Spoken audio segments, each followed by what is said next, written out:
২৮ ফেব্রুয়ারি যুক্তরাষ্ট্র ইসরায়েলের হামলায় আয়াতুল্লাহ আলী খামেনির মৃত্যুর পর দেশ দুটির বিরুদ্ধে সবচেয়ে বলিষ্ঠ কণ্ঠস্বর ছিলেন ইরানের ন্যাশনাল সিকিউরিটি কাউন্সিলের সেক্রেটারি আলী লারিজানি।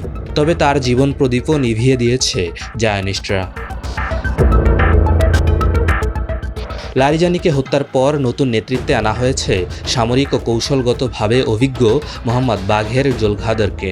এক আনুষ্ঠানিক বিবৃতিতে জানানো হয়, সর্বোচ্চ নেতার অনুমোদন এবং প্রেসিডেন্টের ডিক্রির মাধ্যমে জোলঘাদরকে সুপ্রিম ন্যাশনাল সিকিউরিটি কাউন্সিলের সেক্রেটারি হিসেবে নিয়োগ দেওয়া হয়েছে।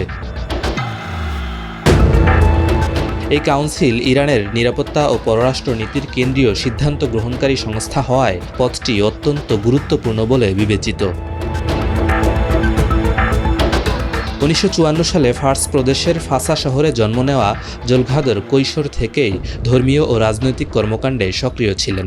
পাহলভি শাসনের বিরুদ্ধে আন্দোলনের সময় তিনি বিপ্লবী সংগঠনের সঙ্গে যুক্ত হন এবং সরাসরি সংগ্রামে অংশ নেন।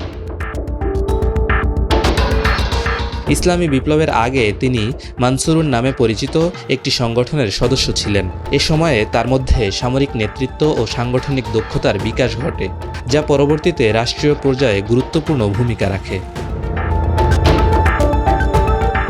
1979 সালের ইসলামী বিপ্লবের পর জোলঘাদর দ্রুতই ইরানের নতুন নিরাপত্তা কাঠামোয় গুরুত্বপূর্ণ দায়িত্ব পান। তাকে ইসলামিক রেভলিউশনারি গার্ড কর্পস IRGCর প্রশিক্ষণ কার্যক্রমের দায়িত্ব দেওয়া হয়। ধীরে ধীরে তিনি বাহিনীর গুরুত্বপূর্ণ পদগুলোরও দায়িত্ব পান। ইরান ইরাক যুদ্ধ পরবর্তী সময়ে তার ভূমিকা আরও গুরুত্বপূর্ণ হয়ে ওঠে। তিনি IRGCর চিফ অফ স্টাফ এবং পরে ডেপুটি কমান্ডার ইন চিফ হিসেবে দীর্ঘ সময় দায়িত্ব পালন করেন। এ সময়ে বাহিনীর প্রধান ছিলেন ইয়াহিয়া রাহিম সাফাভি, যার নেতৃত্বে জোলঘাদর কৌশলগত পরিকল্পনা ও সামরিক পুনর্গঠনে গুরুত্বপূর্ণ ভূমিকা রাখেন।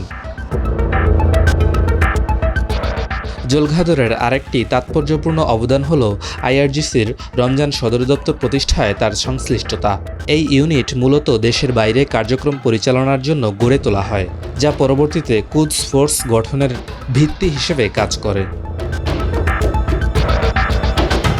সামরিক দায়িত্ব পালনের পাশাপাশি তিনি প্রশাসনিক ক্ষেত্রেও গুরুত্বপূর্ণ পদে অধিষ্ঠিত ছিলেন।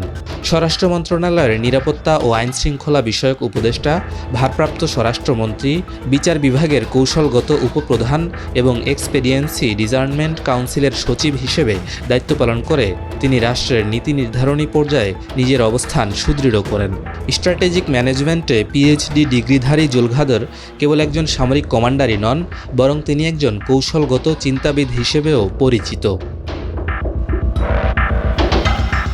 বর্তমানে 67 বছর বয়সী এই অভিজ্ঞ প্রশাসনিক কর্মকর্তাকে সুপ্রিম ন্যাশনাল সিকিউরিটি কাউন্সিলের নেতৃত্বে আনা ইরানের জন্য একটি তাৎপর্যপূর্ণ সিদ্ধান্ত হিসেবে দেখা হচ্ছে। আঞ্চলিক অস্থিরতা, পশ্চিমা বিশ্বের সঙ্গে উত্তেজনা এবং নিরাপত্তা চ্যালেঞ্জের প্রেক্ষাপটে জোলঘাদরের অভিজ্ঞতা ও কৌশলগত দক্ষতা দেশটির নীতি নির্ধারণে গুরুত্বপূর্ণ প্রভাব ফেলবে বলে ধারণা করা হচ্ছে।